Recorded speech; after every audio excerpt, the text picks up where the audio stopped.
বেদে লেখা আছে অষ্টগুণ প্রসন্দি পজন্তি প্রজ্ঞা চ প্রক্রম চ বহুভাষিতা চ দানং যথা শক্তি কৃতজ্ঞতা চ দ্বাদশং সকল পক্ষস মাধবে মাসি মাধবম জাতং দত্তা সাতু ভূতরাং পিতরৌ রুষ্ট মনুষ্য সম্ভালে বিষ্ণু যশাস গিরিগে পা দুর্ভবম মহম। পৃথিবীতে একজন গুরু আসবেন, তিনি একটা ধর্মের গুরু হবেন না, তিনি হবেন জগৎ গুরু, বিশ্বের মহান নেতা, কল্যাণকর্তা, মানবতার বন্ধু। তিনি আসবেন 12 তারিখে, তিনি আসবেন সোমবারের দিনে, আসবেন রবিউল আউয়াল মাসে, তিনি আসবেন উচ্চ বংশে, মাধব মাসে, দ্বাদশ তিথিতে, উচ্চ গোত্রে। বাবার নাম বিষ্ণু যশা, মায়ের নাম সুমতি। বিষ্ণু যশার আরবি হবে আব্দুল্লাহ, সুমতির আরবি হবে মা আমিনা। ইন্দ্রজোনা উপস্রোত নামিনরা সংসা ভবিষ্যতে আম সন্তা সরতি শতপতি। তিনি হবেন সত্যপ্রিয়, তিনি হবেন সত্যবাদী, যিনি আমানতের খেয়ানত কোনোদিন করবেন না, যিনি জবানে কথা দিয়ে কথা খিলাপ করবেন না। তিনি এমন একজন মহান, পৃথিবীর বড় লজ্জাশীল মানুষ তিনি। পৃথিবীর তিনি 1 নম্বর সত্যবাদী মানুষ, তিনি মহামানব, কল্যাণকর্তা। নাম এসেছে নারা সংসা আম সন্তা সরতি শতপতি মার মেঘে সুন্দরাম মঙ্গলাম। নারা সংসার বাংলা করলে হবে প্রশংসিত, আরবি হবে মোহাম্মদ রাসূলুল্লাহ। ওই ছেলেটা বলল বেদ পুরাণ পড়লাম, নবীকে খুঁজে পেলাম, আমি ছুটে গিয়ে কোরআন পড়লাম। ওই কোরআন পড়ে জানতে পারলাম কোরআন শরীফের পারা নম্বর 29, সূরার নাম সূরা কালাম, আয়াত নম্বর 3, পৃষ্ঠা নম্বর 3, লাইন নম্বর 14। আবার পড়লাম কোরআন শরীফের পারা নম্বর 17, সূরার নাম সূরা আম্বিয়া, আয়াত নম্বর 110, পৃষ্ঠা নম্বর 10, লাইন নম্বর 6। কোরআন শরীফের পারা নম্বর 28, সূরার নাম সূরা জুমআ, আয়াত নম্বর 2, লাইন নম্বর 6। সন্দেহ হলে ইমাম সাহেবকে জিজ্ঞাসা করতে হয়। আল্লাহর কালাম বলে হুয়াল্লাযী বাআসা ফিল উম্মিয়িনা রাসূলাম মিনহুম ইয়াতলু আলাইহিম আয়াতিহি ওয়া ইউযাক্কিহিম ওয়া ইউআল্লিমুহুমুল কিতাবা ওয়াল হিকমা। কোরআন বলে ওয়া আরসালনাকা ইল্লা রাহমাতাল লিল আলামিন। নবী মুহাম্মদ সাল্লাল্লাহু আলাইহি ওয়াসাল্লামকে আমি আল্লাহ পাঠাইছি আসমানের জন্য, জমিনের জন্য, কুল কায়নাতের জন্য, সমগ্র জাহানের জন্য, জগৎ গুরু, বিশ্বের মানবতার বন্ধু, মানব জাতির মুক্তির দাতা, রাহমাতাল লিল আলামিন জনাবে মুহাম্মদুর রাসূলুল্লাহ। ওই হিন্দু ঘরের ছেলেরা কোরআনটা বুকে নিল, শত মানুষের সামনে পড়ল কালমা লা ইলাহা ইল্লাল্লাহ মুহাম্মাদুর রাসূলুল্লাহ। কোরআন বুকে নিল, কালেমা পড়ে নিল, মাথায় টুপি নিল, সুন্নতি পোশাক পরল। আজ নামাজ পড়ে আর নামাজ কাজা করে না। এ মুসলমানের ছেলেরা, তোমার বাপ মা মুসলমান, তোমার বংশ পরম্পরা মুসলমান, মুসলমানের ছেলে হয়ে বলো কেন কোরআন বুকে নিতে পারলে না? কেন নবীর তরিকা গলায় ঝুলাতে পারলে না? ও মুসলিম ছেলে হয়ে যদি আল্লাহর নবীর এত বড় প্রেমিক হয়, কোরআন পড়তে পারে, নামাজ পড়তে পারে, তুমি তো মুসলমান, তোমার তো আগে দরকার। ভাইরা আমার, গোটা বিশ্বের মাটিতে আমরা মুসলমানরা কোনোদিন কখনো বলি নাই হিন্দুদের সঙ্গে চলা যাবে না, হিন্দুদের দোকানে খাওয়া যাবে না, কিন্তু বারবার বলে। কিছুদিন আগে হাওড়া জেলায় এক সভায় এই নেতা বলেছিল, যে অধিকারী ওই নেতা বলেছিল যে মুসলমানদের দোকানে খাবার যেন কিনে খেও না। আর এক নেতা নদিয়া জেলায় বলল কোরআনকে বয়কট করতে হবে। আর এক নেতা বলল মুসলমানদের দাড়ি ধরে ছিঁড়ে দিতে হবে। কেউ কেউ বলছে মুসলমানগুলোকে গাছে ঝুলিয়ে এলো পাতারি খেলাও। আবার কোন কোন নেতা বলে মুসলমানগুলোকে দেশ থেকে তাড়াও। কি গো, কয়েকদিন আগে কলকাতা ব্রিগেডে গীতা পাঠ হচ্ছিল, শুনেছেন না শোনেন নাই? খবর রাখেন না? গীতা পাঠ হচ্ছিল, হায় রে, রাজনৈতিক নেতা যারা গীতা পাঠে মশগুল ছিল তারা 26-এ ভোট আছে বাবা, বলে মুসলমান তুমি বাবরি করো, আরে হিন্দুরা তোমরা গীতা নিয়ে ব্যস্ত হও, হিন্দু মুসলমান ঝামেলা করতে থাকো। এ বাবাজিরা ভাইরা আমার, ওই গীতা পাঠে ওই তাদের সভা সমাবেশে এক মুসলমান রেগুলার ব্যবসা করে, প্যাটিস তৈরি করে বিক্রি করে, মানুষ কিনে কিনে খায়। জিজ্ঞাসা করলো তোর নাম কি? বলে আমার নাম অমক, আমি মুসলমান। বলে মুসলমান, তাকে কান ধরে ওঠ বস করানো হয়, মারধর করা হয়, তার মালগুলো ফেলে দেওয়া হয়। মুসলমান বলে এই অত্যাচার, অথচ বেলডাঙ্গার মাটিতে বাবরি মসজিদ হয়, সেখানে হিন্দু ঘরের মেয়ে ছেলে চা বিক্রি করে মুসলমানকে খাওয়ায়। হিন্দু ঘরের মেয়েরা ওই সমাবেশে যায়। হায়রে মুসলমান, আজ আমরা সম্প্রীতি বজায় রাখতে চাই, চাই কি চাই না বাবা? আমরা ঝামেলা পছন্দ করি না। কোরআন বলেছে না, হিন্দু মুসলমান বিভেদ বিচ্ছেদ করো না, কোন ধর্মকে আঘাত তোমরা করো না। নবী আমার শিখিয়েছেন কোন জাতি কোন অমুসলিমকে কষ্ট দিও না। মুসলমান ভাইরা আমার, সালটা ছিল 1929 সাল, যখন ভারত বাংলাদেশ পাকিস্তান এক ছিল। ওই সময় এক বেঈমান রাজপাল মালহোত্রা তার নাম, ওই বেঈমানটা আমার নবীর চরিত্র নিয়ে বই লিখেছিল। বইটার নাম দিয়েছিল রঙ্গিলা রসুল। শুনেছেন আপনারা? শোনেন নাই? রঙ্গিলা রসুল। ওই বইয়ের ভিতরে আমার রসুলকে নিয়ে লিখেছিল মোহাম্মদ চরিত্রহীন, মোহাম্মদ লম্পট। জোরে বলো সুবহানাল্লাহ, নাউজুবিল্লাহ। আমার নবীর চরিত্র নিয়ে কেউ বই লিখবে, মুসলমান সহ্য করা যাবে বাবা? বলো। নবী আমাদের জান, নবী আমাদের ঈমান, নবী আমাদের। এ বাবা রাগ করিও না, এখন এই মুসলমানের ভিতরে অনেক দল বেরিয়েছে। কেউ বলছে দরুদ সালাম করো, কেউ বলছে করবো না। হ্যাঁ বাবা, অনেক দল বেরিয়েছে গ্রামগঞ্জে। কেউ বলছে শবে বরাত করা যাবে, আবার কেউ বলছে করা যাবে না। এক ব্যক্তি বলছিল যে শবে বরাতের রাত জাগার চাইতে বিশ্বালয়ে রাত জাগা অনেক ভালো। জোরে বলে নাউজুবিল্লাহ। হে বাবাজিরা আমার, আবার কেউ বলছে নবী নবী করে লাভ নাই, হাসরের ময়দানে নবী নিজের জন্য কেঁদে অস্থির হয়ে যাবে। আস্তাগফিরুল্লাহ।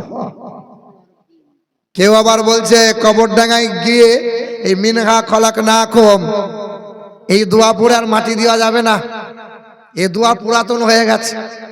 আমরা মৌলবীর এখন নতুন নতুন দোয়া আবিষ্কার করেছি, এইগুলো পড়তে হবে। শোনেন নাই আপনারা? বুঝি হ্যাঁ, বলছে কোরআনে এটা নাই, কোরআনে হাদিসে এটা নাই, দরুদ নাই, সালাম নাই, নবী নবী কোরআন হাদিসে নাই। 1.5 ফুটের বৌমা, হাইট শর্ট। আচ্ছা বাবা, এই শর্ট মানুষগুলো আপনারা কি বলেন? বাউনে বলেন না? আমাদের বর্ধমানের ভাষায় বাউনে বলে। 1.5 ফুটের বৌমা। ক ফুটের? শাশুড়ি জিজ্ঞাসা করছে বৌমা কোথায়? বলে এই তো মা। বলে বৌমা ওই কলসি থেকে একটু পানি নিয়ে এসো তো। 1.5 ফুটের বৌমা কলসিতে পানি আনতে গেছে, তো দেখে কলসির হাইট 4 ফুট। ক ফুট? বৌমায়ের হাইট ক ফুট? 1.5 ফুট। 1.5 ফুটের বৌমা যখন কলসিতে দেখতে গেছে পানি আছে না নাই, তো এইরকম দেখতে গেছে আর গলার হাড়টা খুলে কলসিতে পড়ে গেছে। কথা শুনছেন? গলার হাড় যখন কলসিতে পড়ে গেছে, এ শুধু খুঁজছে, কিন্তু গলার মালাটা আর খুঁজে পাচ্ছে না। শাশুড়ি জিজ্ঞাসা করছে বৌমা কি ব্যাপার? বলে মা একটু দাঁড়াও, পানি নিয়ে যাব, কিন্তু ঘন্টা খানিক ধরে গলার মালাটা খুঁজছি, পাচ্ছি না। বলে নদীতে পড়ে নাই, কলসিতে পড়েছে, খুঁজে পাবে না কেন? বলে খুঁজে পাবো কি করে, তোমাদের গ্রামের কলসিগুলোর তলা নাই। কি নাই? কলসির আবার তলা থাকবে না? এটা বল যে আমি লাগাল পাচ্ছি না। কি বলে? তলা নাই। হ্যাঁ, বল যে আমার হাত ছোট, আমি শর্ট, আমি লাগাল পাচ্ছি না। 1.5 ফুটের বৌমা 4 ফুট লাগাল পায়? হ্যাঁ, বলে না যে কোরআন হাদিস আমরা পাচ্ছি না গো, খুঁজে বার করে দাও। বলে নাই, নাই, তলা নাই। আরে বল না যে লাগাল পাচ্ছি না। খ্যাপা কথা খালি বলছে কোরআনে এটা নাই, কোরআনে ওটা নাই। 1000 দলিল দিয়ে যাবে। এই যে আগামীকাল দেখবেন মুফতি জাহাঙ্গীর আসবে, 1000 দলিল দিয়ে যাবে, মানবে না, মানবেই না। মুসলমান বাবাজিরা, ভাইরা আমার, এ নওজোয়ান তরুণেরা, কেউ কষ্ট নিও না। কাউকে আঘাত করার জন্য বলছে না বাবা। তুমি তোমার জায়গা বেছে নিয়েছো, আমি আমার জায়গা বেছে নিয়েছি। আল্লাহর কসম করে বলি, এই বুকে আছে 30 পারা কোরআন। আমি আমিরুল ইসলাম নবী নবী নবী নবী নবী নবী করে যদি নাজাত পাওয়া না যেত, দরুদ ও সালাম যদি পড়তে না হতো, আল্লাহর কসম এই বুকে 30 পারা কোরআন রেখে ওই দরুদ ও সালাম পড়তাম না। আমাদের জানা আছে ভালোভাবে, দরুদ ও সালাম পড়লে হৃদয় তৃপ্তি হয়, দরুদ ও সালাম পড়লে কালবটা শীতল হয়, দরুদ ও সালাম পড়লে নবীর প্রতি ইশক মোহাব্বত বেড়ে যায়, দরুদ ও সালামের কারণে হাসরের ময়দানে সুপারিশ পাওয়া যায়। বাবাজিরা, ভাইরা আমার, সালটা কত বলছিলাম? 1929 সাল। ওই সময় বেঈমান রাজপাল মালহোত্রা বই লিখলো। বইটার নাম দিল রঙ্গিলা রসুল। ওই সময় কেউ প্রতিবাদ করে না, তবে 20 বছর এক নওজোয়ান যুবক, ছেলেটার বুকে ছিল 30 পারা কোরআন, হাফেজে কোরআন ছিল। নওজোয়ান 20 বছরের ছেলে, গরিব ঘরের ছেলে, ছেলেটার নাম ছিল ইলমুদ্দিন। বাজার গিয়েছিল, বইটা কিনে নিয়ে এলো। রাতের বেলায় চোখের পানি ফেলে বই পড়ে, কান্না শুরু করে দিল। মা বলে খোকা কাঁদিস না রে বাপ। ছেলে বলে মা কেমনে মেনে নেওয়া যায়, আমার রাসূলের চরিত্র নিয়ে কটূক্তি করে। না মা না, আল্লাহর বান্দা কখনো মেনে নিতে পারে না। মা বড় নেককারিনী ছিল।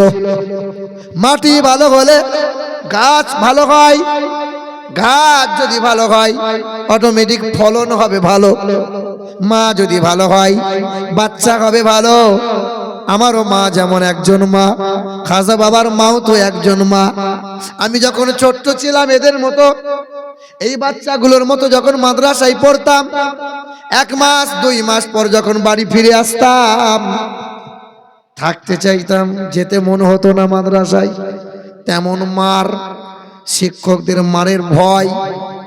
মা শুধু বলতো ছেলেটা আর 2 দিন থাক, বাপ বলতো না ছেলে রাখা যাবে না। মা যখন আমি মাকে সালাম দিয়ে বিদায় নিতাম, মা 2 রাকাত নফল নামাজ পড়ে মাথায় ফুঁক দিত, আর আল্লাহর কাছে 2 হাত তুলে মুনাজাত করে বলতো, ওগো দয়ার মালিক আল্লাহ, সন্তানকে তোমার রাগে দিয়েছি গো মালিক আল্লাহ, সন্তানের বুকে 30 পারা কোরআন তুমি ভরে দাও। হাসরের ময়দানে তোমার নবী পাকের ঘোষণা, হাফেজে কোরআন যারা হবে বাপ মা নূরের তাজ মাথায় পাবে, তারা হতাশা হবে না। মাদ্রাসা তালবিলিম যারা হয় একটু বিচক্ষণ হয়, তারা দুষ্টু টাইপের হয়, হয় কি হয় না? দেখবেন বাপের যে ছেলেটা বদ, বাপ সামলাতে পারছে না, ওই ছেলেটাকে মাদ্রাসায় দেয়, মৌলবি তুই ঝামেলা পোয়া। কি গো, ঝামেলা মৌলবি তুই সামলা। যে ছেলে বাপ মায়ের কথা শোনে না, দুষ্টু, ওই ছেলেকে মাদ্রাসায় দিই। কেন? কোরআনের শীতল হাওয়া পেয়ে এই ছেলেটা একদিন আল্লাহওয়ালা হবে। ঠিক কিনা বাবা? তবে মাদ্রাসার ছেলেদের বুদ্ধি বেশি হয়। বুদ্ধি যদি বেশি না হলো, 1.5 বছর 2 বছরে গোটা কোরআনের হাফেজ কেমনে হলো? কি গো, একটা কথা মনে পড়ে গেল। এক মুরব্বীর বয়স 60 বছর। কত? 60। এই মুরব্বী কাজ নাই, কর্ম নাই, শুধু মৌলবীদের পিছনে খোঁচা মেরে মেরে বেড়ায়। দেখেন কিছু কিছু মানুষ আছে, সামনে গিয়ে হুজুরকে হাতে চুমা দিয়ে বলে, হুজুর এই এলাকাতে আপনার মতো হুজুর নাই। ওই লোকটাই আবার চায়ের দোকানে বসে বলে, খেজুর হুজুর লয় খেজুর। সমাজে এরকম লোক আছে না নাই? এ বাবা, তো 60 বছরের এক বয়স্ক চাকরি রিটায়ার হয়েছে, চাকরি নাই, সম্মান নাই, বউ আর সহ্য করতে পারে না, মুরব্বী হয়ে গেছে, দেহের গরম নাই। এবার এই লোকটা টুকটুক করে একটা মাদ্রাসায় গেছে, সামনে দাঁড়িয়ে বলছে, আসসালামু আলাইকুম।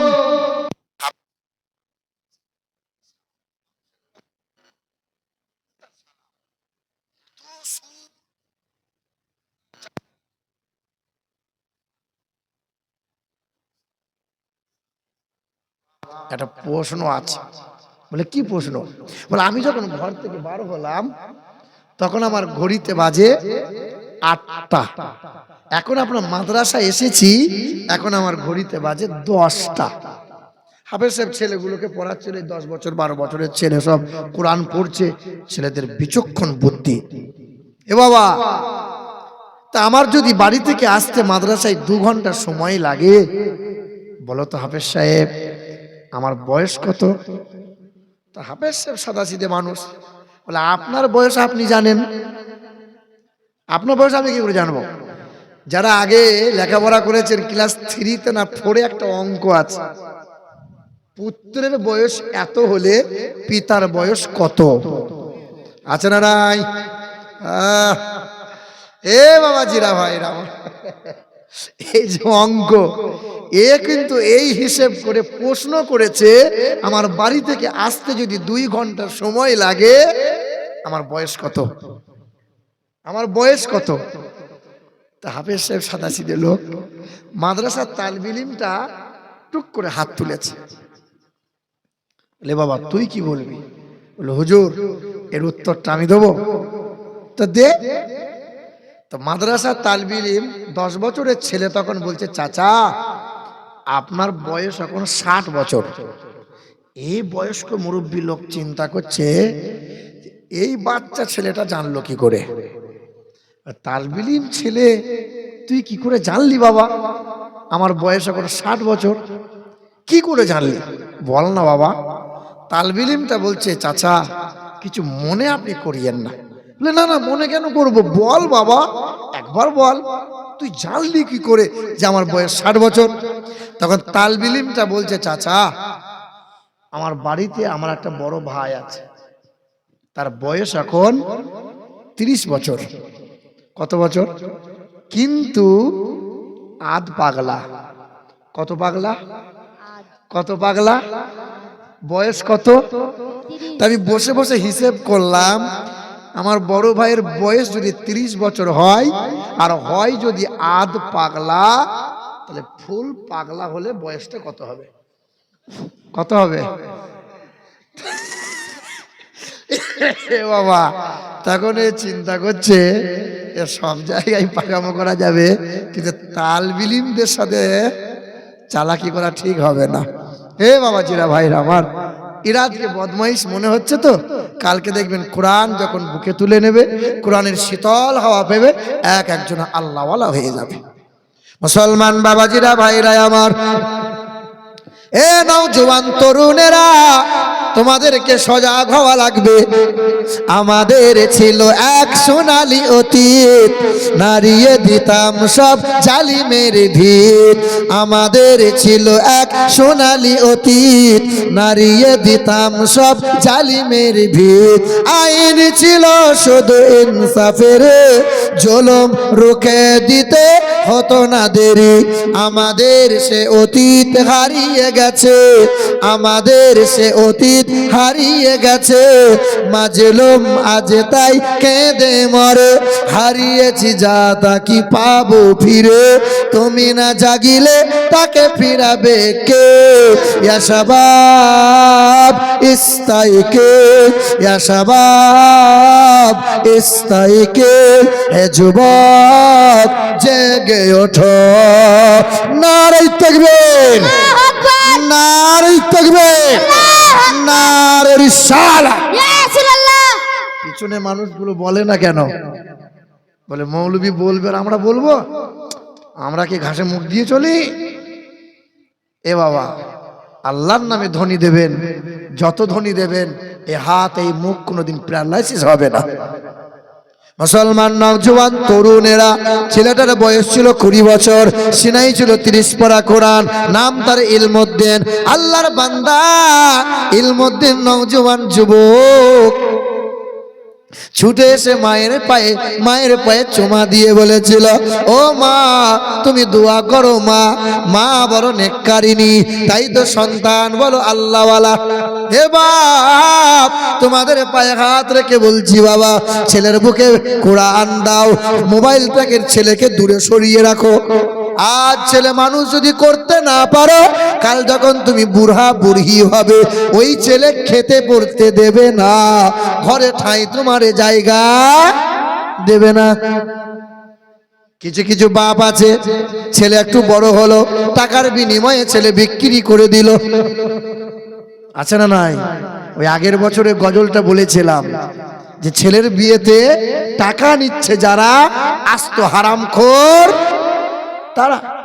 আপনার গ্রামের লোক তো ছেলের বিয়েতে টাকা পয়সা নেয় না, নেয়? আর একবার শুনিয়ে দিই, এবছরে পরের বছরে আর চান্স বোধহয় আমার আর হবে না। এ বাবা, আর একবার শোনাই। আদেশ করিল আল্লাহ পবিত্র কোরআনে। তবে বিশ্বাস করেন, আপনার গ্রামের লোক আমাকে যে ভালোবাসা দিয়েছে না, আমাকে ফোন করেছিল, ঝড়ম করে ফোন করেছিল, আমি চিনতে পেরেছি আলহামদুলিল্লাহ। ওরা ফোন করে কারণ দ্বিতীয়বার যেখানে ডাক দেয় নিশ্চয়ই তারা কিছু ভালোবাসা পেয়েছে, তাহলে সেই ভালোবাসার মূল্যায়ন আমাকেও করা লাগবে। সব আলেম তো পাই না বাবা, সমাজের কিছু কিছু মৌলবী আছে। যেমন গতকালকে ছিলাম, এক মৌলানা উর্দু ভাষী 28-30 টাকা কন্ট্রাক্ট করেছে, তো স্টেজে উঠার আগে বলছে টাকা আমার মিটিয়ে দেওয়া লাগবে, টাকা মিটিয়ে দেওয়া লাগবে। মনে মনে চিন্তা হয়, এরা কসাই না এরা মৌলানা? টাকা মিটিয়ে না দিলে বেটা স্টেজে উঠবে না, বক্তব্য রাখবে না। আমি আমিরুল ইসলাম, যখন আমাকে ফোন করলো, আনোয়ার তুমি থাকতে আবার অ্যাডভান্স লাগবে আমার। কেমনে অ্যাডভান্স নেবো আমি? বলো না, অনেক জায়গাতে নিতে হয়, কিছু কিছু জায়গা আছে যারা একটু দুর্ব্যবহার করে মানুষের সঙ্গে, কিন্তু সব জায়গায় কে সবার এক সমতুল্য করলে তো হবে না। হ্যাঁ মুসলমান বাবাজিরা, ভাইরা আমার, ওই সমস্ত বক্তাদের নিয়ে বক্তব্য রাখা উচিত না যারা টাকার বিনিময়ে ব্যবসা করে, দাওয়াত দিতে আসে না, টাকাই চেনে তারা, মানুষ চেনে না। রায়গঞ্জের মাটিতে এক গ্রামে ওয়াজ হচ্ছিল, কোন একজন বাংলার বক্তা আজ 4 বছর আগে 18,000 টাকা কন্ট্রাক্ট করেছিল। ভাইরা আমার, গরিব গ্রাম আমি জানি, ছোট্ট মসজিদ আছে, মসজিদটা ভেঙে শহীদ করে নতুন করে করবে তারা। কালেকশন হয়নি, বক্তা বলে আমি কালেকশন করতে পারবো না। 2 ঘন্টা বক্তব্য দিয়ে 18,000 টাকা দেবে, বক্তা চলে যাবে। কমিটির লোক এসে বলল, হুজুর 2,000 টাকা কম হচ্ছে, আমিরুল ইসলামের টাকাটা কদিন পরে দেবো, আমার টাকা বাকি, আমার টাকা ধার। কারণ জানে আমিরুল ইসলাম নরম, অসুবিধা নাই, কিন্তু ও মাল গরম, 2000 টাকা কম দিয়েছিল, টাকাটা হুজুরে পকেটে গুঁজে দিয়েছে। টাকাটা বার করে কেশিয়ারের মুখে ছুঁড়ে দিয়ে বলল, 1 টাকা যদি কম হয় হাসরের ময়দানে দেখে নেব। সেদিন আমি মনে মনে ভাবছিলাম, মৌলবীর বাপ তো হাসরের ময়দান কিনে রেখে দিয়েছে, মৌলবী দেখবে। আর এই লোকগুলোর হাসরে ময়দান নাই। আরে এরা যদি মামলা করে দেয়, এই বক্তা ঠাড়ো হয়ে দাঁড়াতে পারবে না। এ বাবাজিরা, ভাইরা আমার, তোমার যেমন আল্লাহ, প্রতিটা মানুষের তো আল্লাহ আছে। টাকাটাই সব হলো বাবা, বলো মুসলমান। আমার শিক্ষিত বন্ধুরা, আমার সুধী মানুষেরা, এই ইউটিউবাররা কাল আমার ওয়াজটা কাটিং করে ছেড়ে দেবে, কিছু কিছু মৌলবীর আমাকে গাল দেবে, তা দিকে অসুবিধা কি আছে? হ্যাঁ মুসলমান ভাইরা আমার, এই মালদাহ জেলায় শুনে রেখে দেন, মালদাহ জেলায় আপনার স্টেশন থেকে 2 কিলোমিটার দূরে আরাপুর বলে একটা জায়গা আছে। আরাপুরের কাছাকাছি এক গ্রামে ওয়াজ করতে এসেছি। গরমের মৌসুম ছিল। কমিটির লোক বলছে, হুজুর লোকমান শেখের 2 তলার বাড়িতে এসি রুমে বসার ব্যবস্থা করেছি। আমি যখন গেলাম, আমি তো পাতলা পাড়া রোগা পড়া মানুষ, তাগড়াই তাগড়াই হুজুররা সব হাজির। মুরগির রান, কলচে ভুনা, মাছের মাথা ভাজা। তা আমি দেখছি হাঁড়ি খুলে আমার মাল আর নাই। আরে যাবে সব মাল এরকম ছিঁড়ছে, বুঝলে না, খাচ্ছে। খাওয়ার পর বলছে, রব্বানা লোকমান শেখের 3 ছেলে যেন বাঁশতলায় ফেসে যায় না, ফুরুত করে যেন জান্নাতে চলে যায় আল্লাহ। কারণ মৌলভী সাহেব মানুষ তো, খেতে পেলে একটু দোয়া ভালোই হয়। কি বলছি বলো বাবা? এ বাবাজিরা, ভাইরা আমার, বিশ্বাস করো, আমার এই 2 চোখে দেখা, আমি ঘটনা, পুরাতন ঘটনা বলছি না বাবা, বাস্তব কথা বলছি। 2 তলার ওপর থেকে আমি একবার উঁকি মেরে দেখলাম, নিচে তলায় রান্নাশালা আছে, মাটির ঘর, উপরে টিনের চাল দিয়ে ছাউনি করা আছে, মশারি টাঙানো আছে। মশারির ভেতরে ভাবলাম হয়তো গরু ছাগল আছে, কিন্তু না, মানুষ মনে হচ্ছে।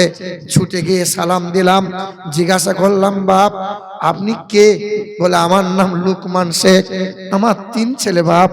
এমন একটা সময় গিয়েছিল, দিন মাথার ঘাম পায়ে পেলে রক্ত পানি করে পরের বাড়িতে কাজ করে রাত দিন মেহনত করেছিলাম, নিজে না খেয়েছিলাম।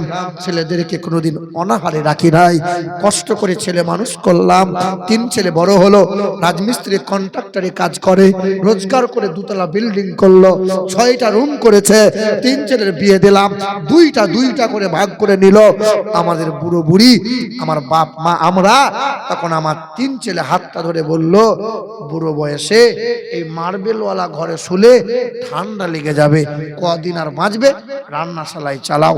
আজকে গ্রামে জলসা হচ্ছে বাবা, প্রতিটা ঘরে কত সুন্দর খাবারের আয়োজন, কত মানুষ খাবার খায়, কত আলেম মৌলানারা খাবার খাচ্ছে, আমার 3 ছেলেকে জান্নাতে পাঠাচ্ছে, আর আমরা বুড়ো বুড়ি বসে বসে চাল ভাজা খাচ্ছি। বলো বলো, জান্নাত পড়ে আছে না? কুকুর বিড়াল গরু ছাগল ছোটবেলায় মায়ের পিছনে পিছনে ঘোরে, স্তনে দুধ পান করে। যেই গরু ছাগল একটু বড় হয়ে যায়, বাপ মাকে আর খেতে দেয়, বাপ মাকে চিনতে পারে। আরে তোমার গ্রামের জানোয়ার হলো তারা, বাপ মাকে খেতে দেয় না যারা, অথচ পীর সাহেবের পা দাবাচ্ছে, পীর সাহেবের পায়ে চুমা, হাতে চুমা খাচ্ছে। বাপ মায়ের পায়ে চুমা খাও। মুসলমান বাবাজিরা, ভাইরা আমার, নওজোয়ান তরুণেরা, 20 বছরের নওজোয়ান যুবক ছেলেটা মায়ের পায়ে চুমা দিয়ে বলেছিল, মা তুমি দোয়া করো। মা যদি দোয়া করে, হক্কানি আল্লাহর ওলি হয়, আলেম হয়, হাফেজে কোরআন হয়। মা বাবার দোয়ার বরকতে তুমি ডাক্তার হয়েছো, তুমি মাস্টার হয়েছো, উন্নতি করতে পেরেছো, চাষ আবাদে তোমার বরকত হলো। মা বাবাকে কষ্ট দিয়েছো যারা, মাই চ্যালেঞ্জ 100% শিওর, পৃথিবীর জমিনে ধ্বংস হবে তারা, পৃথিবীতেই হবে।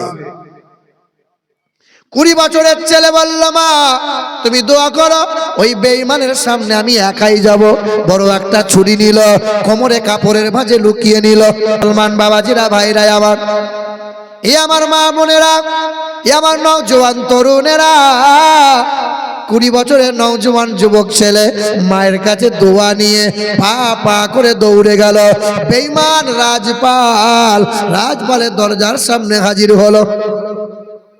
বলে রাজপাল, আমার নবীর চরিত্র নিয়ে তুমি বই কেন লিখলে বলো?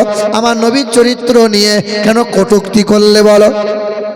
ওই সময় রাজপাল মালহোত্রা বলল, তোমার নবীর জন্য লিখেছি, তুমি কি করবে বলো?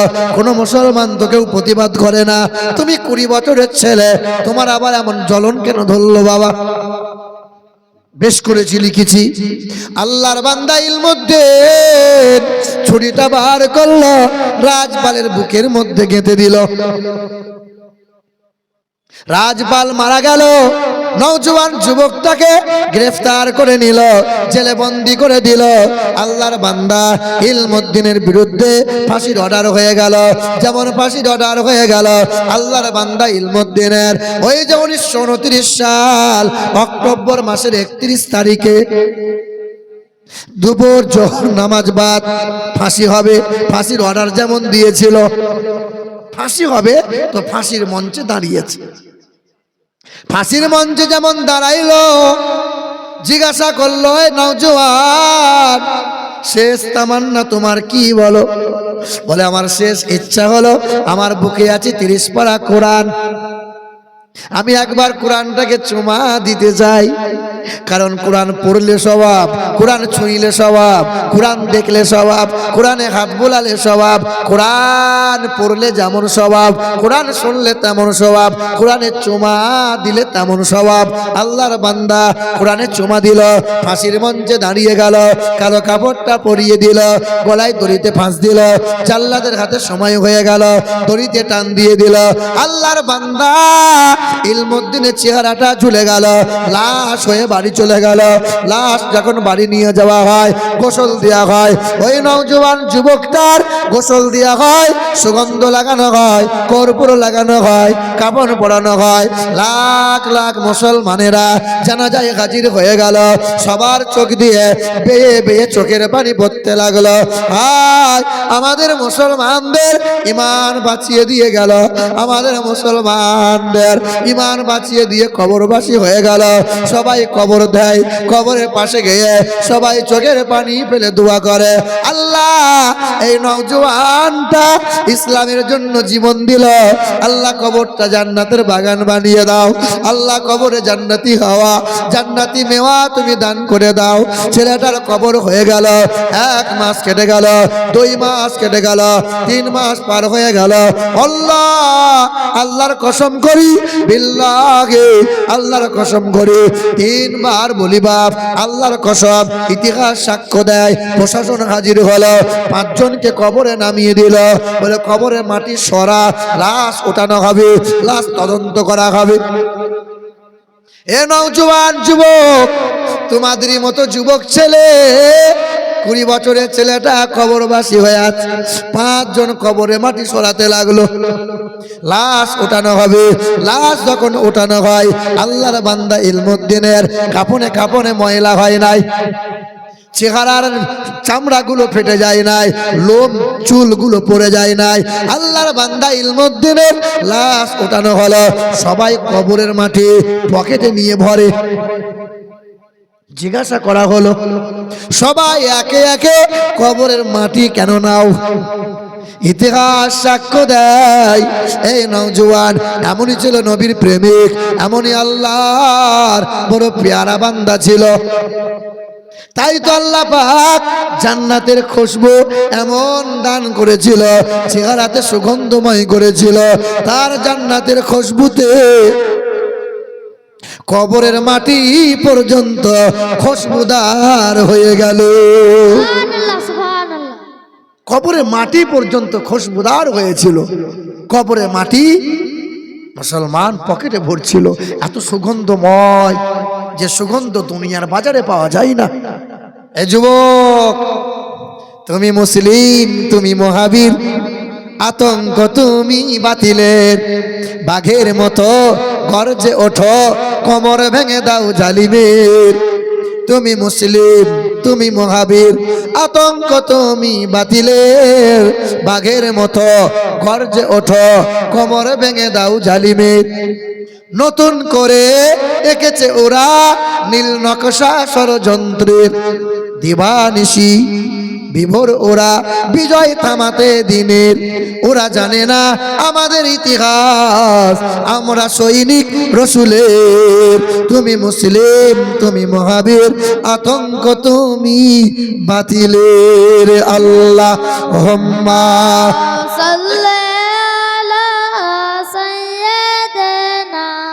মাওলানা মুহাম্মদ ওয়া আলা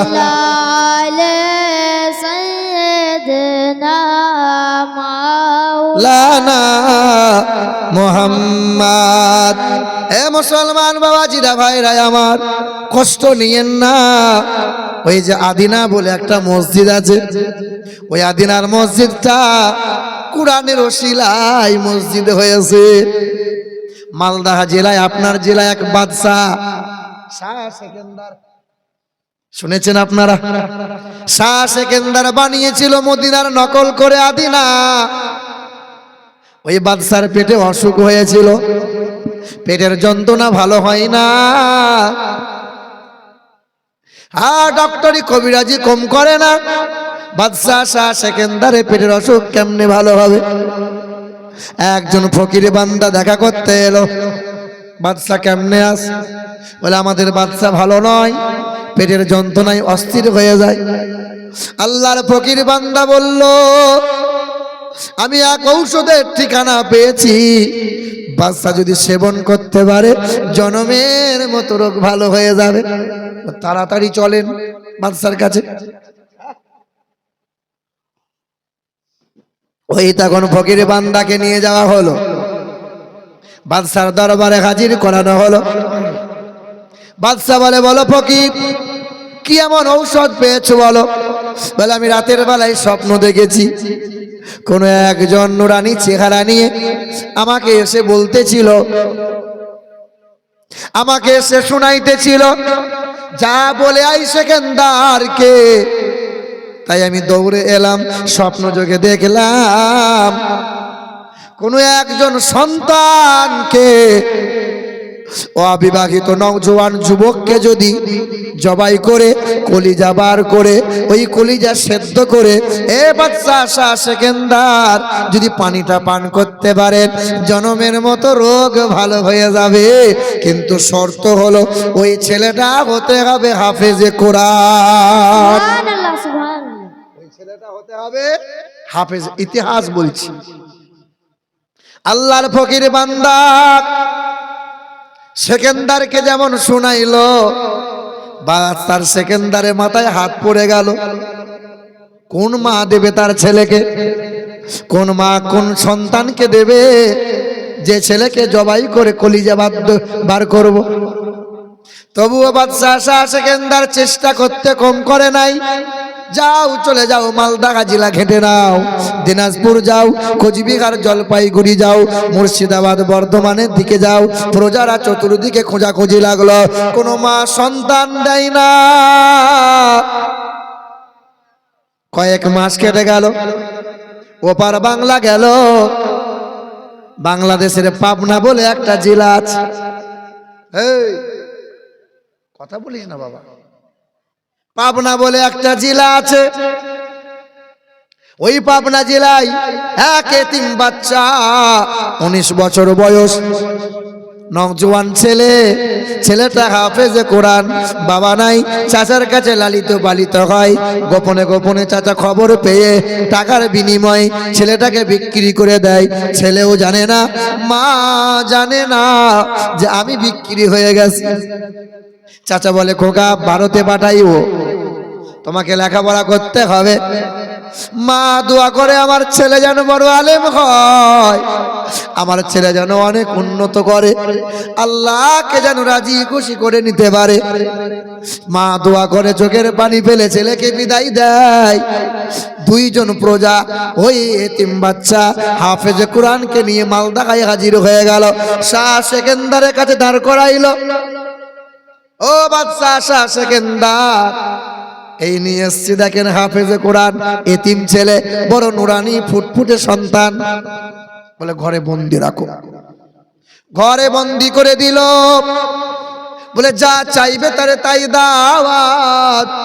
কাল তারে গোসল করিয়ে সকালবেলায় বেলা 10টার সময় জবাই করা হবে।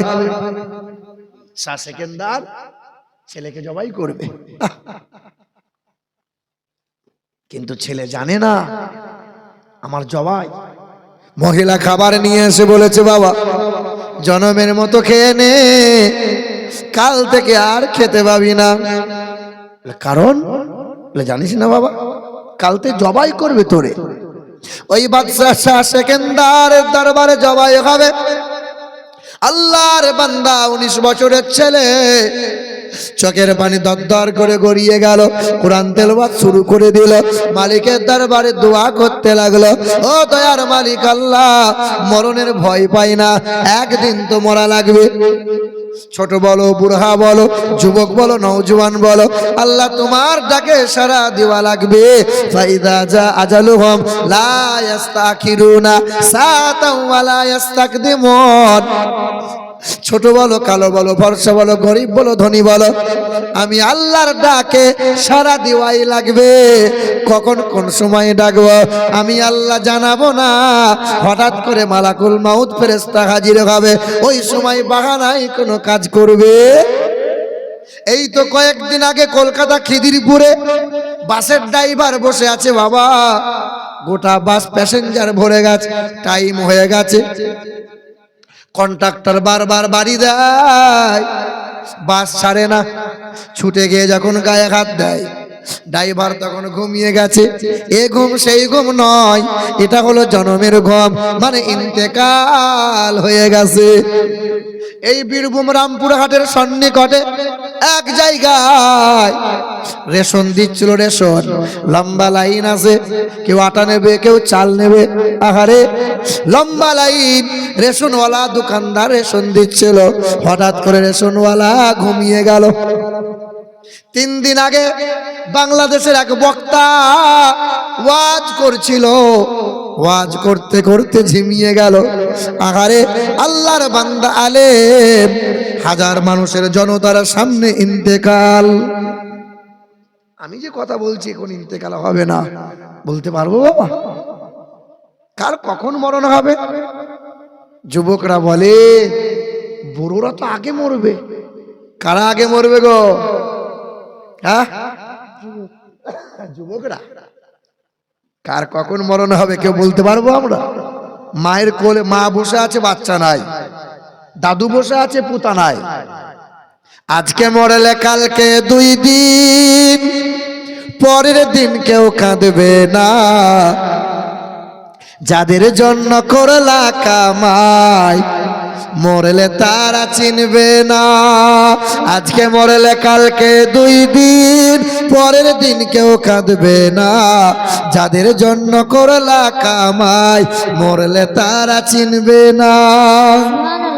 কেউ চিনবে? আপনি হয়তো ভাবছেন যে আমি যখন মারা যাব আমার ছেলে রাত দিন কাঁদবে, খাবে না। আপনি হয়তো ভাবছেন আপনার বউ 6 মাস চোখের পানি ফেলবে, ঘুমাবে না। আপনি মরবেন, আপনার বিবি কাঁদবে, পাড়ার মেয়েরা এসে বলবে, হ্যাঁ খালা তুমি খাওনি, না খেলে কি কাঁদতে পারবে? খাও। লাশ পড়ে আছে, আপনার বিবি হাম হাম করে চালাবে। কি গো, আপনি মারা যাবেন, গ্রামের লোক সবাই খাবে, সূর্য উঠবে, আকাশে চাঁদ উঠবে, গ্রামের লোক হাসবে, চাষ আবাদ সবাই করবে, হাট বাজারও চলবে, বাপ তুমি শুধু থাকবে। মারা যাবে 6 মাস পরে ওই ছেলে কবরডাঙ্গা ভুলে যাবে, বাপের বাড়ি কোন জায়গায় শুইয়ে রেখেছি বাপের খবর মনে রাখবে না। বিবিও হাসবে, বিবিও খাবে, বিবিও চিন্তা ভাবনা অন্যরকম করবে, তোমাকে নিয়ে কেউ ফিকির করবে। শুধু বলছে বাবা কদিনের দুনিয়া, তো ছেলে ছেলে করছো বাবা, কদিনের দুনিয়া তো। আজকে মরলে কালকে 2 দিন, পরের দিন কেউ কাঁদবে না। যাদের জন্য করলা কামাই, মরলে তারা চিনবে না। আধার ঘরে থাকবা পরে, আধার ঘরে থাকবা পরে, ছাইরা তুমি সব কেউ রবে না সঙ্গে তোমার, থাকবে সেদিন রব। মিছে মায়ার এই দুনিয়া, মিছে মায়ার এই দুনিয়া, ক্ষণিকের এই ঠিকানা। ধনী গরিব নাই ভেদাভেদ, মাটির হবে বিছানা। আল্লাহর বান্দা কাঁদে, চোখের পানি ফেলে, আল্লাহ আমার ইন্তেকাল হয়ে যাবে, আমাকে কাল জবাই করবে, তাতে আফসোস নাই, কিন্তু আমার বুকে আছে 30 পারা কোরআন। ও দয়ার মালিক আল্লাহ, আমাকে যদি কতল করে দেয়, কোরআনকে অসম্মান করা হবে। জামানার মানুষ বলবে যে মুসলমানের বাদশা হয়ে মুসলমান কোরআনে হাফেজকে কতল করলো। দয়ার মালিক আল্লাহ, তোমার কালাম তেলাওয়াত করেছি আল্লাহ, আমার এই চোখের পানির বিনিময়ে কোরআন পাকের ওসিলায় নবী পাকের সাদকায় বাদশার পেটের অসুখকে ভালো করে দাও। সকাল হয়ে গেল, বাদশা বলে আলহামদুলিল্লাহ, অর্ধেকটা রোগ আমার ভালো হয়ে গেছে। শাহ সেকেন্দার বলছে এক কাজ কর, আর একটা দিন থাম। ভাইরা আমার, আবার সন্ধ্যা এলো, শাহ সেকেন্দার বারান্দায় চলাফেরা করে, আবার হাফেজে কোরআন তেলাওয়াত করে, চোখের পানি ফেলে দোয়া করে, আল্লাহ আজ আছি কাল থাকবো না, পৃথিবী থেকে যাওয়াই লাগবে। আল্লাহ মরণের ভয় পায় না, বারবার মরণের স্মরণ করি, কিন্তু যদি কতল করে দেয় কোরআনকে অসম্মান করা হবে। ও দয়ার মালিক আল্লাহ, কোরআনকে হিফাজত করনেওয়ালা হলে তুমি আল্লাহ, আল্লাহ তুমি এক ক্ষমা করে দাও, বাদশার পেটের অসুখ ভালো করে দাও। বাদশা শুনছে, ছেলেটা চোখের পানি ফেলে আমার জন্য দোয়া করছে। বাদশা হাঁটে আর বলে আল্লাহুম্মা আমিন, আল্লাহুম্মা আমিন। সকাল হয়ে গেল, ওই বাদশা শাহ সেকেন্দার বলল, আল্লাহর কসম, কোরআন পাকের ওসিলায় নবী পাকের সাদকায় আমার পেটের অসুখ সম্পূর্ণ ভালো হয়ে যায়। বাদশার কন্যা বলে, বাবা আল্লাহর শুকরিয়া আদায় করে জানাও। বলে কি করব? 260টা পিলার দিল, 80 খানে গম্বুজ বানাইলো, বিরাট আকার নিয়ে জাতীয় সড়কের পাশে ফাঁকা জায়গায় আদিনার মসজিদ হলো। মদিনার নকল করে কন্যার কথা শুনে আল্লাহর শুকরিয়া আদায় করলো, কোরআন পাকের ওসিলায় রোগ ভালো হয়েছে বলে। আবার করলো কি, ওই এতিম বাচ্চা হাফেজে কোরআনকে নিয়ে কন্যার সঙ্গে বিবাহ দিল, আদিনার মসজিদ বানিয়েছিল শাহ সেকেন্দার। বাচ্চা যখন চলে গেল, বাচ্চার আসনটা জামাই পেল। মা বলেছিল, আল্লাহ ছেলেকে পাঠাইছি তোমার রাহে, তুমি হেফাজত করবে, ছেলের ভবিষ্যৎ যেন উজ্জ্বলময় হয়ে যায়। মায়ের দোয়া কি বৃথা যায়? এ নওজোয়ান তরুণেরা, এ আমার যুবক ভাইরা, আল্লাহর কালামকে ভালোবাসি কি বাসি না বাবা? এই কোরআনের সঙ্গে বেয়াদবি করে কেউ পার পায় নাই। আমি প্রায় জায়গাতে গজল বলেছি যে কোরআনের সঙ্গে যারা বেয়াদবি করেছে, একদিন ঘুরে এসে তারাই কালেমা পড়ে মুসলমান হয়ে। হিন্দুদের একটা মন্ত্র আছে জানেন, কোন হিন্দু মানুষ যখন মারা যায়, পুরানোর আগে তার কানে কানে বামুন এক মন্ত্র শোনায়। ওই মন্ত্র শোনানোর পর তাকে যখন শ্মশানে শুয়ানো হয় আর মুখে যখন আগুন দেওয়া হয়, শিরা যখন টান ধরে যায়, শ্মশানের চিতাতে বসে ও লাশ তখন এরকম ঠাড়ো হয়ে যায়। শিরায় টান ধরলে লাশ ঠাড়ো হবে, আর এই 4 জন 2 বোতল মেরে দিয়ে বাঁশে করে বাড়ি মারবে, এই ঠাড়ো হবি না, শো। কি গো, লাশ পুরানো দেখেছেন না আপনারা? যখন পুরাই এই শিরা টান ধরে যায়, লাশ তখন ঠাড়ো হয়ে যায়, এরা তখন বাঁশে করে বাড়ি মেরে শোয়ায়। কলকাতা ঠাকুর পুকুর বলে একটা জায়গা আছে, আমার গাড়িটা একদিন ধরেছিল ঠাকুর পুকুরে। কেন? আমার ড্রাইভার সিগন্যাল মানে নাই বলে। গঙ্গাসাগরে মহফিল ছিল, তো 5 জন পুলিশ আমার গাড়ি ধরেছে যে তুমি ওভার স্পিড চালিয়েছো, সিগন্যাল মানো নাই, তোমাকে ফাইন দেওয়া লাগবে 5000। আর এই ঘাম ঝরানো পয়সা পুলিশকে দেবো। গাড়ি থেকে আমি নামলাম, তো এক পুলিশ অফিসার বলছে আপনাকে খুব চেনা চেনা লাগছে। আলহামদুলিল্লাহ, পুলিশের সঙ্গে চেনা পরিচয় হলে কাজ আছে। কি বলছেন বলেন? এ বাবা, তা আমাকে বলছে হুজুর আপনাকে খুব চেনা চেনা লাগছে, ভালো করে দেখুন একটু যদি চিনতে পারেন। তো বলছে আপনাকে কোথায় যেন আমি দেখেছি। কোথায় বলুন তো? তখন বলছে আপনাকে মোবাইলে দেখেছি। আলহামদুলিল্লাহ, হ্যাঁ মোবাইলে একটু থাকি বেশি আমি, কারণ এরা তো ছাড়ে না, সব মোবাইলে ঢুকিয়ে রেখে দিয়েছে। এ বাবা, তা বলে আপনি হুজুর মানুষ, আপনাকে আর কি বলবো, আপনার কাছে কি টাকাই বা লোবো, তবে ভুল করিয়েন না, আপনার ফোন নম্বরটা দেন। আমার ফোন নম্বর নিল, আর আমিও ফোন নম্বরটা নিলাম, কারণ পুলিশের সঙ্গে যোগাযোগ রাখা ভালো। রাস্তাঘাটে ঝামেলা হলে স্যার একটু দেখেন, কারণ আমি তো মেম্বার নই, নেতা, আমি মেম্বার। তবে আপনাদের বলে দিয়ে যাই, নেতা হন মেম্বার হন বাপ, পৃথিবীর জমিনে দুই অপরাধ করবেন না। এক, কোনো মানুষের হক মেরে খাবেন না। দুই, ক্ষমতার বল আছে, দলের বল আছে, পার্টির বল আছে, এই বল দেখিয়ে কোনো মানুষকে শাসাবেন না, কারো জমি জায়গা দখল করে নিয়েন না। এই গুনাহ আল্লাহ মাফ করবে না, পৃথিবীর কোনো পীর আপনাকে মাফ করাতে পারে না। পার্টির বল, দাদার বল, দিদির বল, টাকার বল, কোমরের বল, ফেরেশতা বলছে গোসল করে কবর ডাঙায় শুবি চল, পিটিয়ে মাল বিকল করে দেবো, দল দেখাচ্ছিস।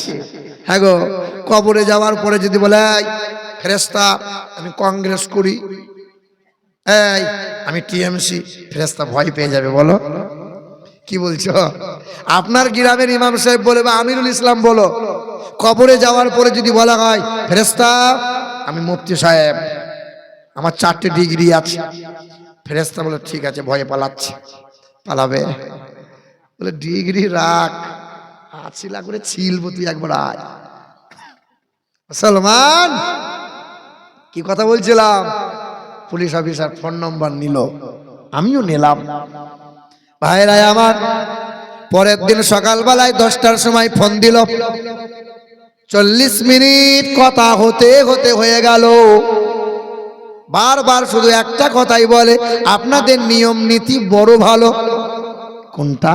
বলে আপনাদের কোনো মানুষ যখন মারা যায় গোসল দেয়, খাটে করে পালকিতে করে নিয়ে যায়, আর নিয়ে যাওয়ার পরে যখন কবরে আদর করে শোয়ায়। আমাদের ধর্মের নীতি বড় খারাপ, যত সুন্দর চেহারা হোক না কেন, মানুষ মারা গেলে কেউ দয়া মায়া দেখায় না, মুখে আগুন আগে দেয়, পুড়িয়ে ছারখার করে দেয়। জানেন হুজুর, আমার একটা 12 বছরের ছেলে মারা গেছে, জ্বর হয়েছিল, ছেলেটা এত সুন্দর ফুটফুটে, আমি বলেছিলাম আমার ছেলেটাকে পড়িয়ে দিও না। তা বলেছিল হিন্দুদের নিয়ম নীতি মানতে হবে, সমাজে থাকতে গেলে। জোর করে আমার ছেলেকে উপর করে শুইয়ে কাপড় খুলে দিয়ে কাঠ চাপিয়ে আমার ছেলেকে পুড়িয়ে দিল। তবে আমি ব্রাহ্মণকে জিজ্ঞাসা করলাম, ব্রাহ্মণ মশাই আপনি যে আমার ছেলের কানে কানে একটা মন্ত্র বললেন, বলে এই মন্ত্রটার নাম হলো অনকহি মন্ত্র। কি মন্ত্র? অনকহি। লেখা আছে উত্তরনারায়ণ বেদ অনকহি ৫ম পরিচ্ছেদে মোটা করে, হতার মিন্দ্র মহাশরীন্দ্রাম মাংমাদাবতীতা দিবাদাকরন্তে প্রকৃতিরিতা লা ইলহা হরতি পাপম ইল্লু ইলহা পরমপদম জন্ম বৈকুণ্ঠা পরবাপা ইনতীতা জপি নামে মুহাম্মাদান। বলে এই মন্ত্রটা মানুষের কানে কানে শোনানো হয়, এটা মৃত্যু লোকের কানে শোনানো হয়। ওই দিন বললাম এই মন্ত্রের অনুবাদ কি? বলে অনকহি মন্ত্রে লেখা আছে মাংমাদাবতীতা দিবাদাকরন্তে লা ইলহা হরতি পাপম ইল্লু ইলহা পরমপদম জন্ম বৈকুণ্ঠা পরবাপা ইনতীতা জপি নামে মুহাম্মাদান। তোমরা যদি উচ্চ পদবি লাভ করতে চাও তো আল্লাহর নাম জপ করো, আর তোমরা যদি নরক থেকে বেঁচে স্বর্গলাভ করিতে চাও তো নবী মুহাম্মদ সাল্লাল্লাহু আলাইহি ওয়াসাল্লামের জপ মালা জপতে থাকো। আমি সেদিন প্রশ্ন করেছিলাম, তা এত সুন্দর মন্ত্র মুহাম্মদের নামের গুণগান মরা লোককে কেন শোনানো হবে? বেঁচে থাকা মানুষকে শোনাও, তো কত মানুষ হিদায়াত প্রাপ্ত হবে। এ নওজোয়ান তরুণেরা, ওই হিন্দু মানুষ আমাকে নিমন্ত্রণ করলো, পুলিশ অফিসার, যে আমার ঘরে একবার আসেন, দুমুঠো খাবার খাবেন, তারপরে এইদিকে জলসায় যাবেন। মনে মনে চিন্তা করলাম, হিন্দু লোক নিমন্ত্রণ করেছে, খাওয়া যাবে বাবা? কি বলছেন, খাওয়া যাবে? যাবে খাওয়া? এই খাওয়া যাবে? বলছে যাবে না। আর ঘোষের দোকানে মিষ্টি খাচ্ছ, তার বেলায় তো অসুবিধা না। হিন্দুর দোকানে করে চা খাচ্ছ বাবা, কেন খাওয়া যাবে না? ডাল ভাত খাবেন, হালাল যদি খাবার দেয় অসুবিধা কি আছে বাবা? কিন্তু হিন্দুদের প্রসাদ খাওয়া, গত বছরে বলেছিলাম প্রসাদের কথা, মনে নেই? বান্দা তো ভোলা বান্দা।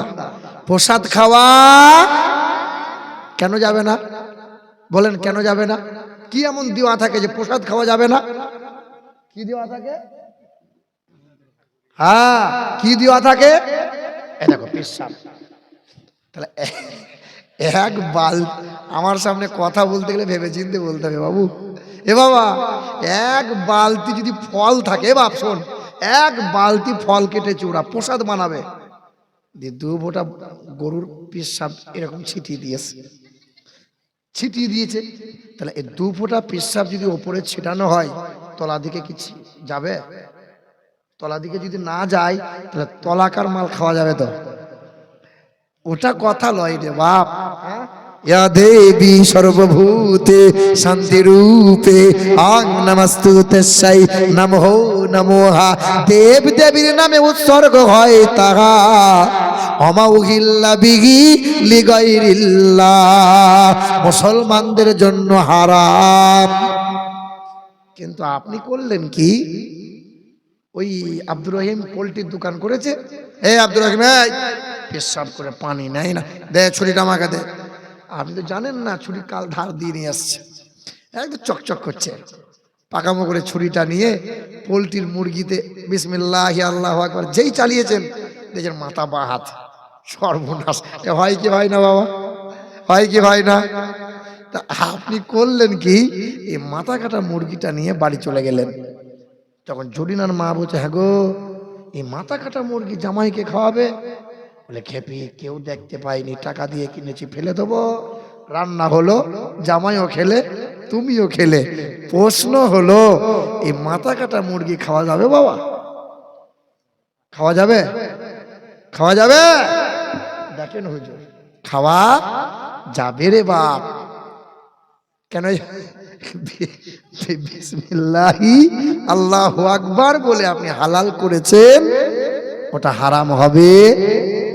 কিন্তু কুত্তাকে ধরে নিয়ে এসছেন, একটা জাপানি কুত্তা, পশ্চিম দিকে মুখ করে শুইয়েছেন, দিয়ে 12 বার বলেছেন বিসমিল্লাহি আল্লাহু আকবার, বিসমিল্লাহি আল্লাহু আকবার। হালাল হবে বাপ? ও মালটাই তো হারাম। কথা বুঝলেন না? মুসলমান ভাইরা আমার, একটু শেখেন বাপ, একটু শেখেন। মাসলা মাসাইলের কথা সূক্ষ্ম করে বলে দিয়ে গেলাম। এ নওজোয়ান তরুণেরা, আপনারা বড় ভালোবাসা দিয়েছেন, তাই 2য় বছরে ছুটে এসেছে। নওজোয়ান যুবকেরা, হিন্দু ঘরের মানুষটা আমাকে নিমন্ত্রণ না করে ডাক দিল, তার বাড়িতে গেলাম, ডাল ভাত খাবার খেলাম, ব্যাগে করে কোরআন নিয়ে গিয়েছিলাম, বাংলা মাসের অনুবাদ করা কোরআন ছিল। ওই কোরআন বললাম, আপনি হিন্দু মানুষ, তবে আপনি আবেগে ইসলাম রিসার্চ করিয়েন না, একটু কোরআনটা পড়েন। ওই মানুষটা গোসল করে কোরআন পড়ে, 92 দিন কোরআন পড়েছিল। ওই মানুষটা আমাকে বলেছিল, হুজুর, আমি কোরআন পড়ে জানতে পারলাম এক আল্লাহর মতো আল্লাহ নাই, নবীর মতো এমন নবী আর কেউ পাবে না, কোরআনের মতো এমন কোরআন আর হবে না, জমজমের মতো পানি পৃথিবীর মানুষ দ্বিতীয় পাবে না, তাই আমাকে দেরি করাইয়েন না, কদিন বাঁচবো আর, আমাকে কালেমা পড়িয়ে মুসলমান বানিয়ে দেন। কালেমা পড়ে নিল, মাথায় টুপি নিল, এখন তাহাজ্জুদের নামাজ পড়ে। আমি জিজ্ঞাসা করি ভাই কেমনে আছেন? বলে বড় কষ্ট হয়, যেই দিন নামাজ কোনোদিন ডিউটি করতে গিয়ে কাজা হয়ে যায়। হে মুসলমান, তোমার কেন কষ্ট হয় না? 5 ওয়াক্ত নামাজ পড়ো না, সিজদা করো না, ফজরে যাও না। হে নওজোয়ান, তুমি কোরআন পড়লে না? হিন্দু ঘরের মানুষ হয়ে যদি নামাজি হয়ে যেতে পারে, মাথায় টুপি রাখতে পারে, লম্বা পোশাক পরতে পারে, তাহাজ্জুদের নামাজ পড়তে পারে, বলো নওজোয়ান তোমরা আমরা কেন পারলাম না? বুঝতে পারছেন না বাপ? কোরআন বলে ওয়াতাসিমু বিহাবলিল্লাহ জামিআন ওয়া লা তাফাররাকু। পারা নম্বর 4 পৃষ্ঠা নম্বর 2 আয়াত নম্বর 103। আল্লাহ পাকের কালাম জানিয়ে দেয়, কালো হও কিংবা ফর্সা, আরবি হও কিংবা বিহারি, বাঙালি হও কিংবা গুজরাটি, ছোট হও কিংবা বড়, যে দলের যে মতের হও না কেন, আমার কালামকে বুকে আঁকড়ে ধরো। পৃথিবীর মানুষ সম্মান পাবে, কামিয়াবি পাবে। আমি আল্লাহর 2 ঘোষণা, এক হলো মুহাম্মদুর রাসূলুল্লাহ, দ্বিতীয় হলো কালামুল্লাহ, কখনো যেন ত্যাগ করবে না। ওই মহাত্মা গান্ধী মৃত্যু হওয়ার 16 দিন আগে চিঠি লিখে দিল, এ ভারতের মুসলমানেরা, আমি মহাত্মা গান্ধী মোহাম্মদ আলী জিন্নার সঙ্গে ওঠা বসা করলাম, আমি মহাত্মা গান্ধী মুসলমানদের সঙ্গে বসেছি, একসঙ্গে খেয়েছি। আমি মহাত্মা গান্ধী বলে দিয়ে যাই, পৃথিবীর জমিনে পশ্চিম আকাশে এক আলোর আবির্ভাব হবে। তার নামের প্রথম অক্ষর হবে এম, শেষের অক্ষর হবে ডি, নাম তার হবে মোহাম্মদ। তার জীবনী পড়লাম আমি।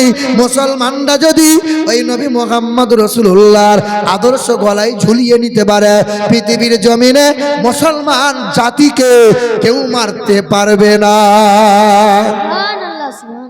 এ মুসলমান, মানবেন্দ্রনাথ বলে গেল, learning of the Muslim Europe become the leader of modern civilisation. পৃথিবীর মাটিতে ইউরোপীয়রা সভ্যতার নেতা হতে পারল, কারণটা কি জানো?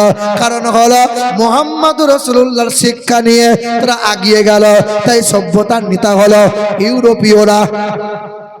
আচার্য প্রফুল্ল চন্দ্র বলল, পৃথিবীর জমিনে আটলান্টিক মহাসাগর থেকে প্রশান্ত মহাসাগরের উপকূল পর্যন্ত সমস্ত মানবগুলোকে এক ভালোবাসার সুতায় বাঁধলেন যিনি, নবী মুহাম্মদুর রাসূলুল্লাহ হলেন তিনি।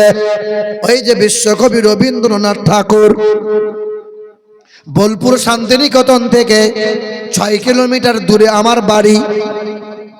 ভাইরাই আমার, বিশ্বকবি রবীন্দ্রনাথ ঠাকুর 1934 সালে ওই বিশ্বকবি রবি ঠাকুর বোলপুর শান্তিনিকেতনে আজও সেই বট গাছ আছে, যে বট গাছের তলায় লেখাপড়া করেছিলেন যিনি। লেখাপড়া করলেন, প্রদীপ জ্বালিয়ে বড় হলেন, কবিতা লিখতে শুরু করলেন। 1934 সালে কবি গুরু রবীন্দ্রনাথ ঠাকুর ওই বটগাছের তলায় তিরপল টাঙাইলো, আর হাজার মানুষকে নেমন্তন্ন করলো। হিন্দু মুসলমান খ্রিস্টান বৈধরা সবাই হাজির হলো। মাসটা ছিল রবিউল আউয়াল মাস। বেছে বেছে সোমবারের দিনে নবী দিবস পালন করলেন তিনি। হিন্দুরা প্রশ্ন করলো, ও কবিগুরু, নবী মুহাম্মদের জীবনী নিয়ে আপনি দিবস কেন পালন করেন? 1.5 ঘন্টা লেকচার দিয়েছিলেন, 1.5 ঘন্টা বক্তব্যে বলেছিলেন, পৃথিবীর জমিনে বালক ব্রহ্মচারীর জীবনী পড়েছি আমি, মহাবীরের জীবনী পড়েছি আমি, গৌতম বুদ্ধর জীবনী পড়েছি আমি, তবে নবী মুহাম্মদ রাসূলুল্লাহর জীবনী পড়লাম, জানতে পারলাম নবীজির চরিত্রে বিন্দু মাত্র কোনো দাগ নাই। ভাইরা আমার, 1969 সালে জুলাই মাসের 20 তারিখে রাত 11টার সময় চাঁদে গিয়েছিলেন যিনি, বিশ্বের একজন বড় বৈজ্ঞানিক ছিলেন তিনি। আমার নবী যখন শিশুকালে দোলনায় শুয়ে আদর পেয়েছিলেন, এই কথাটা, হাদিসটা শোনেন। নবী যখন ভূমিষ্ঠ হয়েছিলেন তো মা আমিনা চোখের পানি ফেলে কেঁদেছিল। জিজ্ঞাসা করেছিল শাশুড়ি মা এসে, এ মা কাঁদছিস কেন মা? তোর তো সুখের দিন মা, এমন ফুটফুটে ছেলে পেয়েছিস, সন্তান, এই মোহাম্মদের মতো এই সন্তান আর কেউ পাবে না। এ আমিনা কাঁদিস না মা। হযরতে মা আমিনা রাদিয়াল্লাহু তাআলা আনহা চোখের পানি ফেলে বলেছিল, মা গো আমার কান্না হয় একটাই কারণ, আমার যে স্বামী নাই, আমার আব্দুল্লাহ যে নাই। আমার শিশু মোহাম্মদের বাবা যদি আজকে হায়াতে থাকতো কত খুশি হতো, মক্কার বাজার থেকে খেলনা নিয়ে আসতো আর আমার মোহাম্মদকে সান্ত্বনা দিয়ে খেলনা দিয়ে আদর করত। আমার মোহাম্মদ একটু বড় হতো, হাত ধরে পা পা করে হাঁটু হাঁটু পা করে খেলা দেখাইতো, ঘুরতে নিয়ে যেত। আল্লাহ বলেছিল, আমিনা আমার আব্দুল্লাহ যদি হায়াতে থাকতো কয় জায়গা হাঁটাইতো, ঘুরাইতো, মক্কার কোন জায়গা কোন বাগান দেখাইতো। আর আমি আল্লাহ সাত আসমান দেখাবো, আমি আল্লাহ আরশ কুরসি দেখাবো, আমি আল্লাহ আমার নবীকে জান্নাত ঘোরাবো, জাহান্নাম দেখাবো, লৌহে মাহফুজ দেখাবো, সিদরাতুল মুনতাহা দেখাবো। আমি আল্লাহর সঙ্গে নবীর সঙ্গে মুলাকাত করে নেব। আমি না মন খারাপ করিও না। আব্দুল্লাহ বেঁচে থাকলে কয় টাকার খেলনা আনতো? খেলনা কয় টাকার আনতো? আমি আল্লাহ আমার হাবিবের জন্য আকাশের চাঁদকে খেলনা বানিয়ে দিলাম। জোরে বলবেন না, জোরে বলেন না, নারে তাকবীর, আল্লাহু আকবার, নারে তাকবীর, আল্লাহু আকবার, নারে রিসালাত। ইয়া রাসূলুল্লাহ, নবীর জন্য আমার আল্লাহ কি বানাইলেন? আকাশের চাঁদকে খেলনা বানাইলেন। নবীজির চাচা হযরত আব্বাস রাদিয়াল্লাহু তাআলা আনহু বলেন যে ইয়া রাসূলুল্লাহ, আপনি সোমবারে 12 তারিখে যখন ভূমিষ্ঠ হলেন, 14 তারিখে রাতটা পূর্ণিমা রাত ছিল, আমি আপনাকে ওই রাত্রিতে দেখতে গিয়েছিলাম। আপনি দোলনায় শুয়ে আদর পাচ্ছিলেন আর আপনি এই শাহাদত আঙ্গুলে ইশারা করছিলেন, আকাশের চাঁদ ওইদিকে ঢলে ঢলে যাচ্ছিল। তো নবী বলেছিলেন, চাচা আমার তো আব্বা নাই, আমাকে সান্ত্বনা দেওয়ার মতো কেউ নাই, আমার হাত ধরে আদর করার মতো কেউ নাই। চাচা আমি যখন কষ্ট পেতাম, বাবার জন্য মন খারাপ হতো, আকাশের চাঁদ নিচেই নেমে আসতো, আমাকে ছন্দ শোনাইতো, আর আমি নবী আকাশের চাঁদকে নিয়ে খেলা করতাম। নবী যখন দিন প্রচার শুরু করলেন, তো বেঈমান আবু জেহেল কি বলেছিল? মুহাম্মদ সাল্লাল্লাহু আলাইহি ওয়াসাল্লাম বলো তো হাতের মুঠোয় কি আছে? তো নবী বলেছিলেন, তুমি জিজ্ঞাসা করো, তোমার হাতের মুঠো থেকে আমার পরিচয় দেবে। হাতের মুঠোকে জিজ্ঞেস করলো, বল সামনে কে দাঁড়ায়? তখন হাতের মুঠোর কাঁকর বালি পাথর বলেছিল, আশহাদু আন্নাকা মুহাম্মাদুর রাসূলুল্লাহ। তো বলেছিল, মুহাম্মদ এ তোমার জাদু বিদ্যা, তুমি যদি ওই আকাশের চাঁদকে দুভালা করতে পারো, আমি কালেমা পড়ে এখন ইমানদার হব। তো দিন দুনিয়ার বাদশাহ আকাশের দিকে শাহাদত আঙ্গুল ইশারা করেছিলেন, এক আঙ্গুলের ইশারায় আকাশের চাঁদ দু টুকরো হয়ে যায়। তো বেঈমান আবু জেহেল বলল, না আমি তো কলমা পড়বো নাই। কি গো মুসলমান ভাইরা আমার, 1969 সালে জুলাই মাসের 20 তারিখে চাঁদে গিয়েছিল সর্বপ্রথমে একজনা, পৃথিবীর বড় বৈজ্ঞানিক নীল আর্মস্ট্রং তার নাম। চাঁদে গেল, চাঁদ থেকে ফিরে এলো। সাংবাদিকরা প্রশ্ন করলো, স্যার আপনি যে চাঁদে গেলেন, চাঁদের কি তথ্য পেলেন? চাঁদে কোনো অক্সিজেন নাই, চাঁদের মাটিতে উর্বরতা নাই, চাঁদে কালো দাগ দেখতে পেলাম। 6 মাস রিসার্চ করেছিল, কোরআন পড়ল, বাইবেল পড়ল, জান্দাবাস্তা বলল, আর জানিয়ে দিল ওই চাঁদের দাগ পাওয়া যায়। কারণ হলো একটাই, অ্যাক্সিডেন্ট হয় নাই। পৃথিবীর জমিনের মহান নেতা সাক্কাল কামার, ওই নবীজির এক আঙ্গুলের ইশারায় আকাশের চাঁদ দু টুকরো হয়ে যায়, আবার নবীর আঙ্গুলের ইশারায় চাঁদ চূড়া লেগে যায়। আজও চাঁদে দাগ আছে, কিন্তু রাসূলুল্লাহর চরিত্রে বিন্দু মাত্র কোনো দাগ নাই। ওই মানুষটা মৃত্যু হওয়ার 12 দিন আগে কালেমা পড়ে মুসলমান হয়।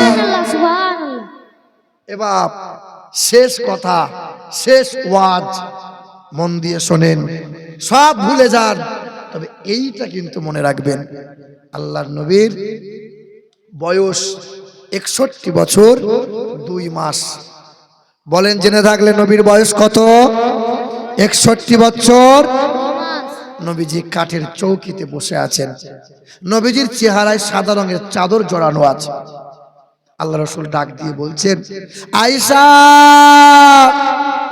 আমাদের মা আয়েশা সিদ্দিকা দৌড়ে এলেন, নবীকে বললেন, লাব্বাইকা ওয়া সাদাইকা ইয়া রাসূলুল্লাহ, আপনি আমাকে ডাকলেন? তো নবী আমার বলছেন, আয়েশা তুমি আমার শরীরে একটু হাত দাও। নবীর শরীরে হাত দিয়ে বলছেন, ইয়া রাসূলুল্লাহ, আপনার গোটা শরীরে জ্বর, বড্ড গরম। তো নবী বললেন, আয়েশা একটু জাইতুনের তেল গরম করে আমার পিঠে একটু মালিশ করে দাও, চেহারায় একটু তেল লাগাইয়ে দাও। আমাদের মা বোনরা স্বামীদের গায়ে তেল দেয় বাবা? বলেন, আপনার ঘরের বিবিরা তেল দেয়? হ্যাঁ, ওই এমন ব্যবহার করে যে স্বামীর জীবনকে ছারখার করে দেয়।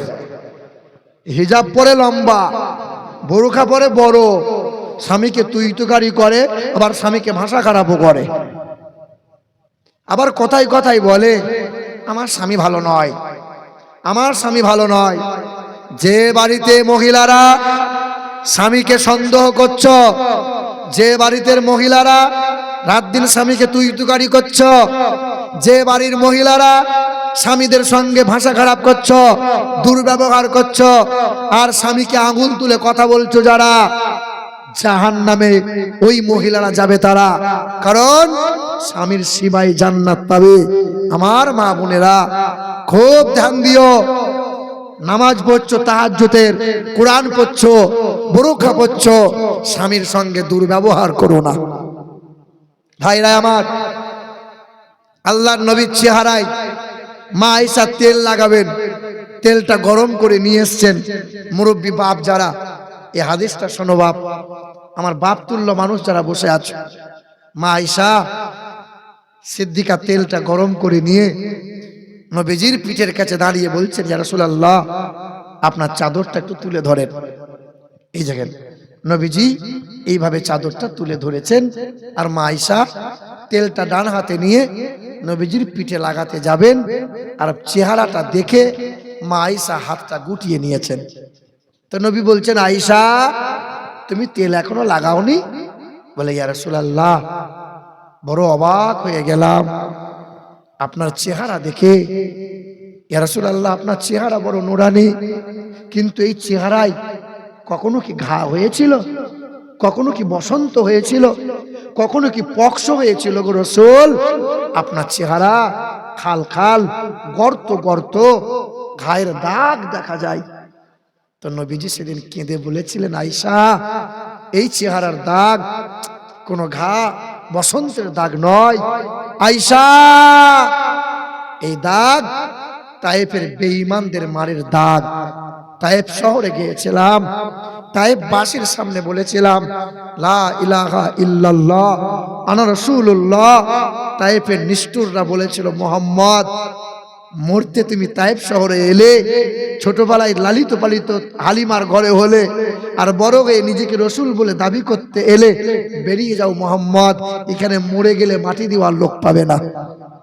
জানো আয়েশা, সেদিন যুবকগুলো এই মোটা মোটা পাথর নিয়ে এমন করে আঘাত করেছিল যে পোশাক ছিঁড়ে, চামড়া ফেটে, মাংসের মধ্যে পাথর গেঁথে গিয়েছিল। আমি পিছন দিকে তাকিয়ে একবার দেখেছিলাম, একটা বাচ্চা ছেলে, 8-10 বছরের ছেলে, মোটা পাথর নিয়েছে, দূর থেকে ছুটতে পারবে না, দৌড়ে দৌড়ে ছেলেটা আসছে আমি নবীকে মারবে বলে। আমি নবী তার পাথরের আঘাতটা নেব, তাই আমি নবী থমকে গেলাম।